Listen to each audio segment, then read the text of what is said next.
इससे इन्हिराफ किया गया तो हमें सजा भुगतने के लिए तैयार रहना होगा। कहीं तुम मुझे सजा की धमकी तो नहीं दे रहे? मैंने चौंक कर उससे पूछा। इससे तुम्हारा कोई ताल्लुक नहीं है, तुम सर्विस से बाहर के आदमी हो। मैं अपनी बात कर रहा था। इल्जाम मेरे ऊपर आएगा कि मैंने कासिद के तौर पर ऐसे आदमी का इंतखाब किया जो अचानक ही अपने काम से मुनहरिफ हो गया और इस नाकर्दा जुर्म पर निक मॉडले तुम्हें सजा देगा। मैंने तलखी से पूछा। उसे पूरा हक हासिल होगा। वो खामोश रहा तो मेरे बड़े खामोश नहीं रहेंगे। तुम्हारे इस इनकार का तोक मेरी गर्दन में पड़ेगा। मैंने पूरी सूरत हाल तुम्हारे सामने रखती है, अब तुम अपना फैसला कर सकते हो। बद्रीनाथ जरा सी देर पहले कह चुका था कि मैंने मदन मोहन के दिए हुए खत के साथ छेड़छाड़ की होती तो मुझे मारकर खामोशी से भारत वापसी की राह इख्तियार कर लेता। मैं समझ सकता था कि मेरे इनकार के बाद भी इसका वही रद्द अमल होता। यह अलग बात थी कि वह अपनी किसी मकरूह कोशिश में कामयाब न हो पाता। अभी पैगाम मिला है और तुम इसी वक्त अली शेर का फैसला सुनना चाह रहे हो। रमेश ने इस गुफ्तगू में पहली मर्तबा दखल अंदाज होते हुए जुबान खोली।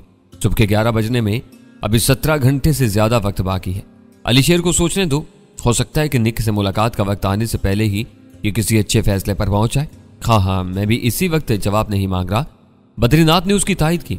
बात शुरू हुई तो मुझे सब कुछ बताना पड़ गया। अली शेर को मुकर्रर वक्त से पहले कोई आखिरी फैसला करना है। इसी वक्त खानसामा ने आकर इतला दी कि मेरे कमरे में फोन की घंटी बज रही थी। मैं फौरन वहां से उठ गया। दूसरी तरफ से वीरा बोल रही थी। मेरी आवाज सुनते ही उसने सवाल कर डाला, कल शाम से तुम घर से भागे हुए हो, किस वक्त तक वापस आ रहे हो? यहाँ सुल्तान शाह से मेरी जरा सी बदमजगी हो गई है। वो इंकिशाफ सुनते ही मैं चिढ़ गया। मुझे मालूम है कि तुम दोनों मुझे कब्र में भी चैन नहीं लेने दोगे। मैं अपने मसाइल में घिरा हुआ हूँ। आज वापसी का कोई इम्कान नहीं है क्योंकि सुबह 11 बजे शायद मुझे अमरीकी कौंसल खाने जाना पड़ जाए। अमरीकी कौंसल खाने? रिसीवर पर वीरा की ताहयुर ज़्यादा चीख गूंजी। क्या तुम पागल हो गए हो? भूल कर भी उधर का रुख नहीं करना। तुम्हारी राह तक का पता नहीं चल सकेगा। तुम्हें यह वहशतनाक ख्याल क्यों आ गया? मैंने मुख्तसर तरीन अल्फाज में उसे ताज़ा पस मंजर से आगाह करते हुए ताकीद की। ये सब बातें अव्वल खान को बताकर आपस में मशवरा कर लेना। मैं 7 बजे से पहले अव्वल खान के फोन का इंतजार करूंगा। इस वक्त मैं उसके मशवरे की जरूरत महसूस कर रहा हूँ। ये दुश्मन के हल्के में हाथ ढालने का एक नायाब लेकिन खतरनाक मौका है। मैं उसे बता दूंगी, मगर मुझे ये सब कुछ गड़बड़ ही मालूम हो रही है। तुम अपनी दानिश्त में इन दोनों को फांसने बैठे हो और ये समझ रहे हो कि जब चाहो कि उन्हें मार डालोगे। इधर वो तुम्हें पहचान लेने के बावजूद अनजान बनकर तुम्हारे साथ चूहे बिल्ली का खेल खेल रहे हैं। मुझे तो ऐसा मालूम हो रहा है जैसे वो बहुत मक्कारी के साथ तुम्हें अमरीकी कौंसल खाने में पहुंचाने के मिशन पर काम कर रहे हैं। बाकी सब ढकोसला है। इनसे होशियार रहो और मौका मिलते ही इनके नरखरे काट दो। वो तुम्हारे साथ कोई बहुत ऊंचा चक्कर चलाने की फिक्र में है। वीरा ने उससे इम्कान की निशानदही करके मुझे एक नई तशवीश में मुब्तला कर दिया। बादियों नजर में उसकी बात दिल को लगती थी। मैंने कहा, इस वक्त तुमने मुझे एक बिल्कुल नई बात सुझाई है। मैं इस पर भी गौर करता हूं, मगर 7 बजे से पहले अव्वल खान से बात जरूर कर देना। हो सकता है कि उसके बाद मैं इन्हें लेकर बाहर निकल जाऊं। अब हमारे झगड़े की परवाह न करना। सुल्तान शाह को मैं खुद देख लूंगी। तुम्हारा मामला बहुत गंभीर है। यकसू होकर इसी पर तवज्जो मरकूज रखो। मेरा अंदाजा है कि कल सुबह तक तुम ये तमाशा बंद करने पर मजबूर हो जाओगे। गजाला का ध्यान रखना। ब्लैक सी के बारे में उसकी छठी हिस्स ने कुछ काम दिखाया है। इस वक्त तुम्हारी दिलजोई उस पर बहुत ज्यादा असर अंदाज होगी। पता नहीं इस रात तुम्हारे सर पर क्या शैतान सवार हुआ था। गजाला की तरफ से बेफिक्र हो। उसने एक जानदार कहका लगाकर कहा, वो मुझे तुमसे ज्यादा अजीज है। वीरा ने वो जो मानी फिक्रा अदा करके फोन बंद कर दिया और मैं सोचता ही रह गया कि वो क्या कह गई थी। मैं बिस्तर पर दराज होकर देर तक सारी इम्कानी सूरतें अपने जहन में घुमाता रहा और फिर एक फैसला कुन नतीजे पर पहुंचकर इन दोनों की तरफ चल दिया। वो अपने कमरे में बैठे स्कॉच की बोतलों को देख देख कर अपना दिल फैला रहे थे। तुम्हारे चेहरे पर चमक नजर आ रही है। मालूम होता है कि मसले का कोई हल मिल गया है। रमेश ने हंस कर कहा, निक मोडले के लिए मैं एक बेनाम अजनबी हूं जिसे सिर्फ टॉम कैट के पासवर्ड से पहचाना जा सकता है। अगर मेरा किरदार इसी कदर मुख्तसर और गैर अहम है तो मेरी जगह तुम दोनों में से कोई क्यों नहीं चला जाता? मैंने कहा, मैं तुम्हें हर बात बता चुका हूं। हमें अपनों से दूर रहने का हुक्म मिला है। निक भी हमें अपने आसपास नहीं देखना चाहता। हम इस डिसिप्लिन के खिलाफ कैसे जा सकते हैं? बद्रीनाथ ने अपना मशगला तर्क करके एक जवाबी सवाल कर डाला। अपने नाम से नहीं तुम टॉम कैट बन कर जा सकते हो। इसके फरिश्तों को भी पता नहीं चल सकेगा कि आदमी बदल गया है। तुम सजा से बच जाओगे। मैं ज़हनी उलझन से बचा रहूंगा। सब काम सीधे हो जाएंगे। बद्रीनाथ की आंखें चमकने लगी। तुम्हारी तजवीज बहुत अच्छी है, मगर हम दोनों में से कोई भी उधर नहीं जा सकता। यह फैक्स कंप्यूटर और सैटेलाइट का दौर है। अगर हमें निक मोडले के लिए ही भेजा गया है तो यकीन रखो कि हमसे पहले हमारा बातस्वीर क्वाइफ नामा उसके मेज पर पहुंच चुका होगा। कौंसल खाने के फाटक पर लगे हुए वीडियो कैमरों के जरिए हम दोनों में से किसी की सूरत स्क्रीन पर देखते ही वो इंटरकॉम पर मुसल्लह मुहाफिजों को हुक्म देगा और वो हमें धक्के देकर वहां से भगा देंगे। डिसिप्लिन की इस खिलाफ वर्जी पर मेरी बहुत बुरी दुर्गत बनेगी। हम इधर जा ही नहीं सकते, गेट पर नहीं तो अंदर तक खुद हमें पहचान लेगा। मेरा पूरा कैरियर तबाह होकर रह जाएगा। मैं बुरा सा मुंह बनाकर उसे फाड़ खाने वाली नजरों से घूरने लगा। एक तरफ वो मेरी तजवीज़ की तारीफ कर रहा था और दूसरी तरफ उसके नाकाबिले अमल होने के बारे में मजबूत दलाइल दे रहा था। पता नहीं वो क्या चाह रहा था। क्यों मुझे इस तरह क्यों घूर रहे हो? चंद लम्हों बाद बद्रीनाथ ने पूछा। मेरी तजवीज़ इसी कदर नाकाबिले अमल है तो फिर इसकी तारीफ करने की क्या जरूरत थी? मैंने चटक कर पूछा। तजवीज़ वाकई बहुत शानदार है।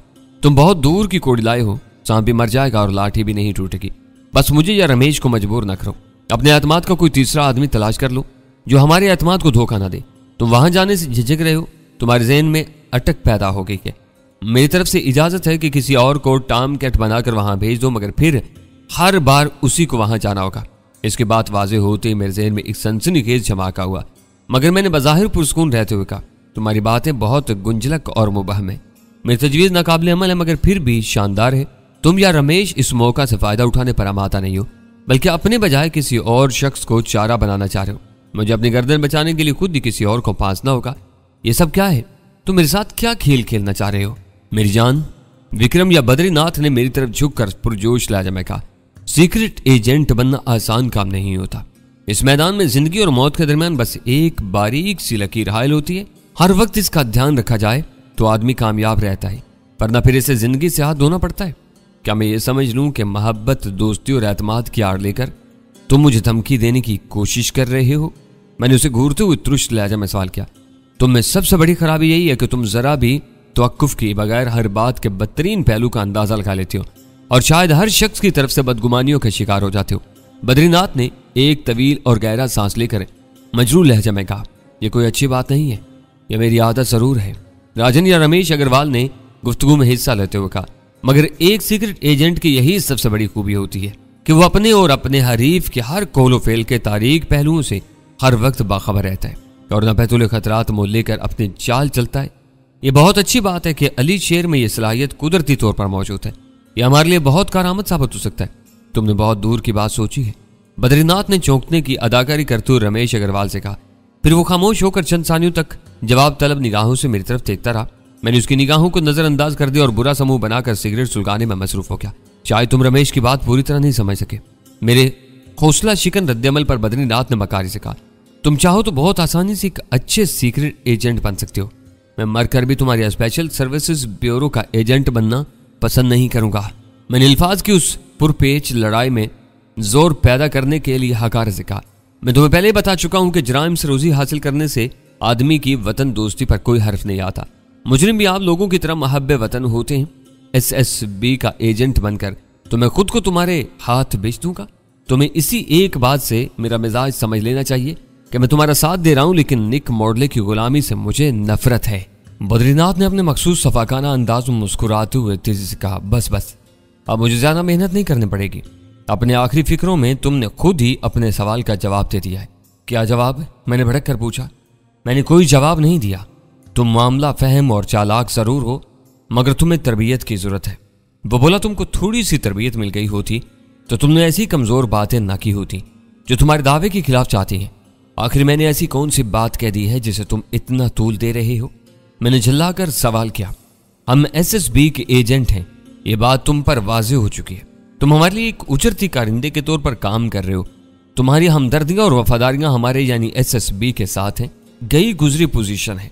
SSB का एजेंट बनकर भी तुमको यही काम करने होंगे जो तुम इस वक्त कर रहे हो, लेकिन तुम्हारा मकाम बहुत बुलंद हो जाएगा।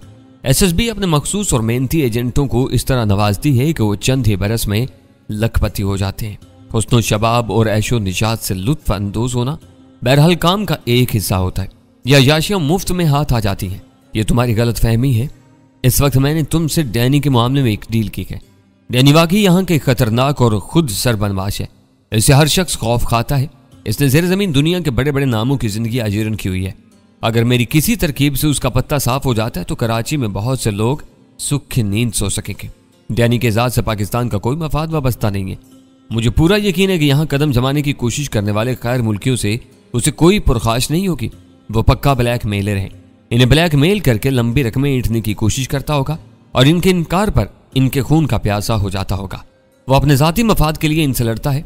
ऐसे आदमी को मरवा कर मैं अपने वतन से कोई गद्दारी नहीं करूंगा। मैंने देखा कि मेरी गुफ्तगू के दौरान इन दोनों में कई बार मानी के नजरों का तबादला हुआ था। मैं डैनी के बारे में वही कुछ कह रहा था जो वो मुझे समझाने की कोशिश में लगे हुए थे। मेरे खामोश होने पर बद्रीनाथ ने मुझे टोका। डैनी के बारे में ये बातें हम खुद भी जानते हैं। तुमने ये नहीं बताया कि तुम SSB का एजेंट बनना क्यों पसंद नहीं करते। मेरा मतलब है ये है कि डैनी को तुम्हारे हवाले करने के बाद मेरा मौजूदा मुआहदा खत्म हो जाएगा। अगली बार तुमने मेरी मर्जी का काम दिया तो गाड़ी चलती रहेगी। जिस काम पर मुझे गद्दारी का जरा भी शुबा हुआ वो मेरे जरिए पूरा नहीं हो सकेगा। मैं राज या SSB का एजेंट बन गया तो मेरी आज़ादी छिन जाएगी। मुझे अपने सपुर्द किया जाने वाला हर काम सर अंजाम देना होगा। तुम लोग पाकिस्तान के खैरख्वाह नहीं हो। मुझे ऐसे काम भी करने पड़ेंगे जो मेरे ज़मीर के खिलाफ होंगे। तुम्हें यह खौफ नहीं है कि तुम्हारे इस इनकार के बाद हम तुम्हारे खिलाफ कोई सफाकाना कदम भी उठा सकते हैं। रमेश अग्रवाल ने कदरे हर से कहा। वो इसका एक फितरी सवाल था। थोड़ी देर पहले बद्रीनाथ खुले अल्फाज में बता चुका था कि मैंने मदन मोहन के दिए हुए लिफाफे के साथ छेड़छाड़ की होती तो गुस्सा वहीं खत्म हो जाता। वो मुझसे काम लेने के बजाय मुझे खत्म करके फरार की राह इख्तियार कर ली थी।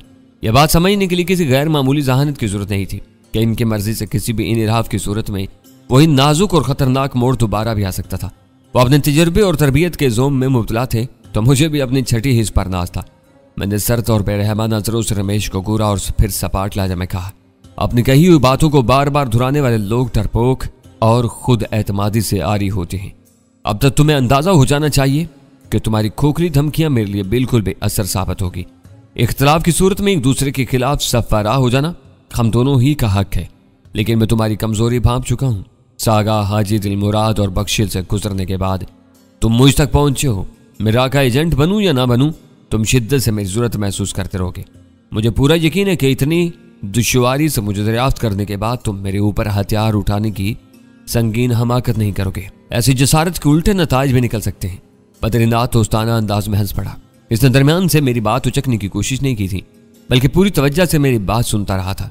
मेरी बात मुकम्मल हो जाने पर उसने मुसालिहाना लहजा में कहा, तुम रमेश की बातों पर ना जाओ।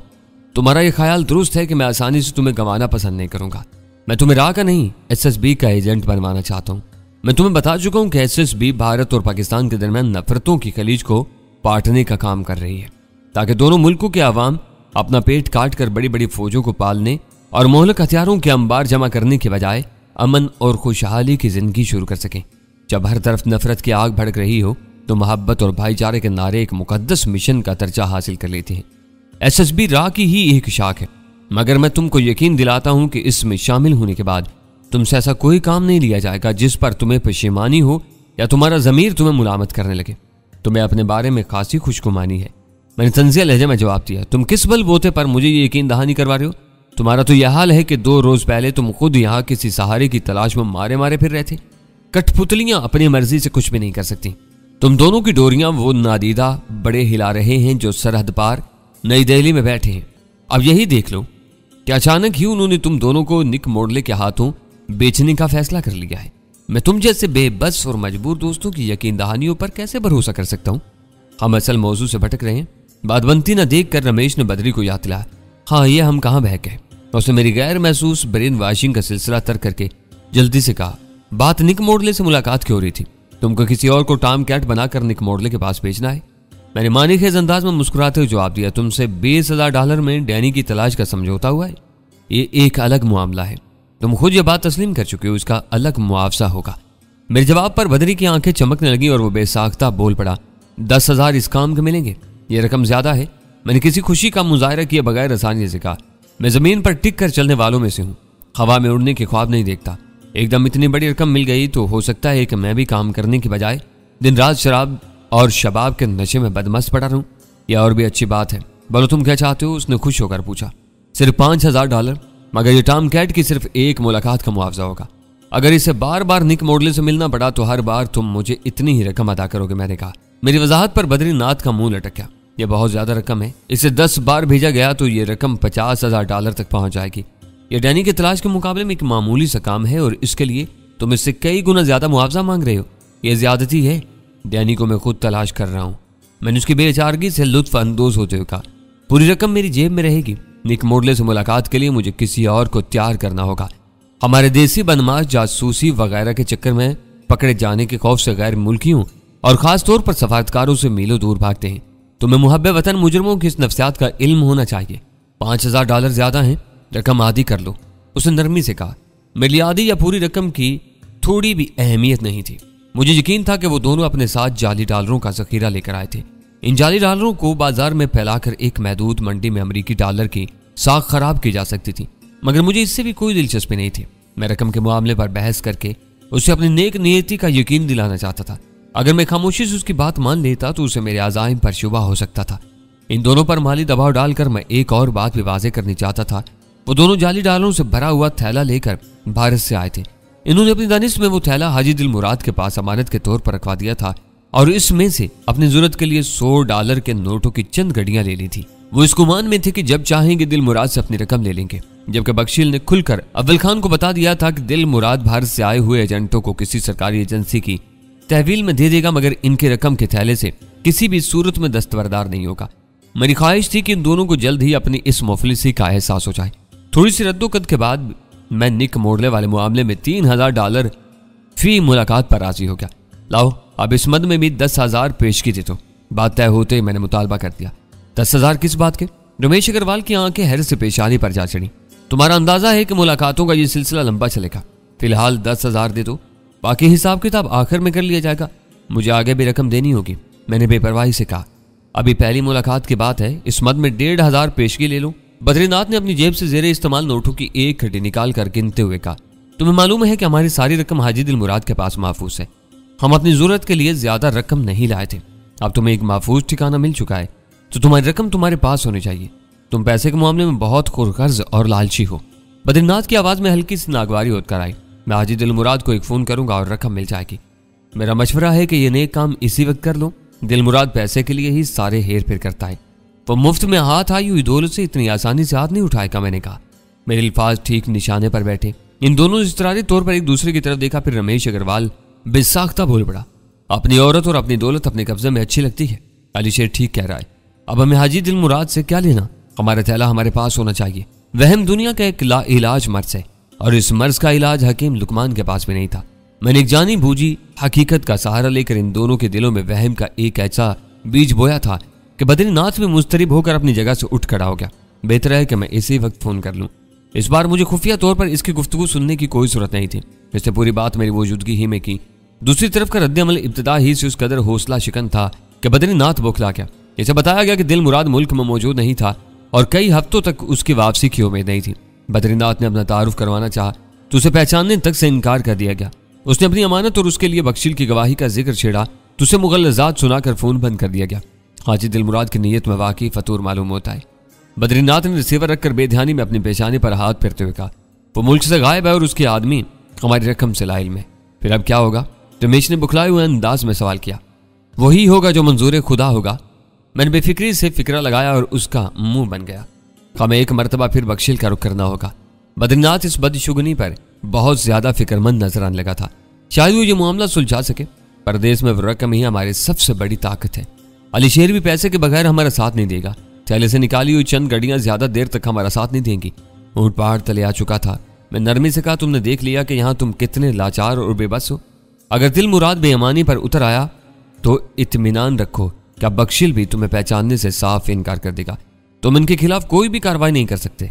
ऐसे में मैं तुम्हारी यकीन दहानियों पर कैसे भरोसा कर सकता हूँ? एक मरतबा मैं राह के चुंगल में फंस गया तो तुम दोनों अलग हो जाओगे और चंद सफाक अजनबी मेरी शब और रोज के मालिक बन जाएंगे। हमारी गाड़ी जिस तरह चल रही है इसी तरह ठीक है। अभी दिल मुराद के बारे में कुछ कहना कबल अज वक्त होगा। बद्रीनाथ ने संभाला लेकर कहा, हो सकता है कि हमारे शुबहात बेबुनियाद हों। वो बेईमान हो भी गया तो हम ज्यादा देर तक बेसुरा सामान नहीं रहेंगे। हमारे पास बहुत जल्द दौलत की रेल पैल हो जाएगी। इस वक्त तक मोड़ले इन बातों से ज्यादा अहम है। एक मुलाकात के $3000 तय हो चुके। 1500 इसी वक्त पेशगी दे दो तो सुबह 11 बजे कोई ना कोई इससे मिल लेगा।